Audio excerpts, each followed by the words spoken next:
Assalamualaikum warahmatullahi wabarakatuh. Di sini saya akan menjelaskan tentang pembelahan meiosis dan pembelahan mitosis.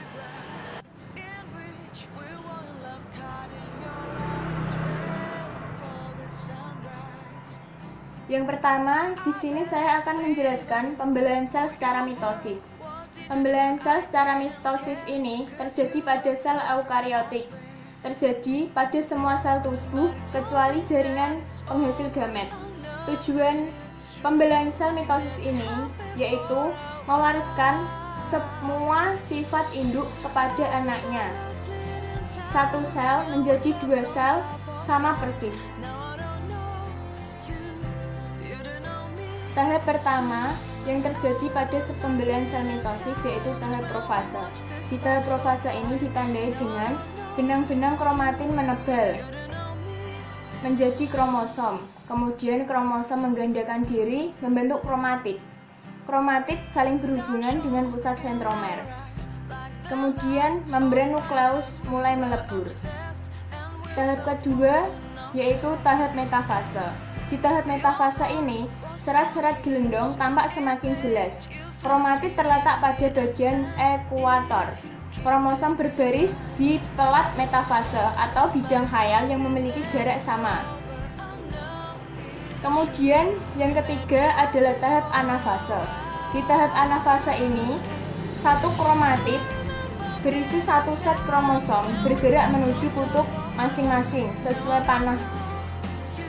Jumlah kromosom yang menuju ke kutub adalah sama.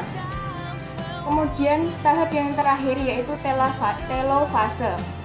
Di tahap telofase ini, benang kromosom sudah berada di daerah kutub masing-masing. Benang kromosom berubah menjadi benang kromatid. Membran nukleus mulai terbentuk. Pada bidang ekuator terbentuk penebalan plasma dan mengalami sitokinesis. Terbentuk dua sel anakan yang identik.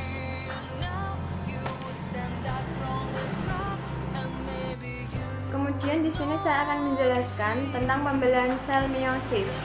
Pembelahan sel meiosis ini yang pertama yaitu ada tahap profase 1.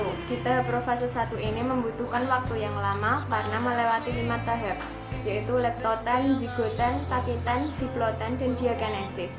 Kemudian menuju ke tahap metafase 1. Di tahap metafase 1 ini, bivalen-bivalen menempatkan diri di bidang ekuator secara acak. Kemudian ada tahap anafase 1. Di tahap anafase 1 ini, kromosom homolog terdiri dari dua kromatid menuju kutub sel yang berlawanan. Kemudian ada tahap telofase 1, berlanjut sitokinesis, sehingga sel induk yang mula-mula diploid menjadi dua sel anakan yang masing-masing haploid. Kemudian ada terjadi profase yang kedua. Di profase 2 ini, benang-benang gelendong terbentuk lagi dan melewati tahap metafase 2. Di tahap metafase 2 ini, kromosom menempatkan diri di bidang ekuator. Kemudian ada tahap anafase 2. Di tahap anafase 2 ini, tiap kromosom membelah diri. Kromatid-kromatid memisahkan diri dan bergerak ke kutub masing-masing sesuai panah. Kemudian ada tahap telofase 2. Ini adalah tahap yang terakhir, yaitu terbentuk 4 sel anak yang masing-masing memiliki kromosom setengah dari jumlah kromosom yang dimiliki induknya. Cukup sekian dan terima kasih. Wassalamualaikum warahmatullahi wabarakatuh.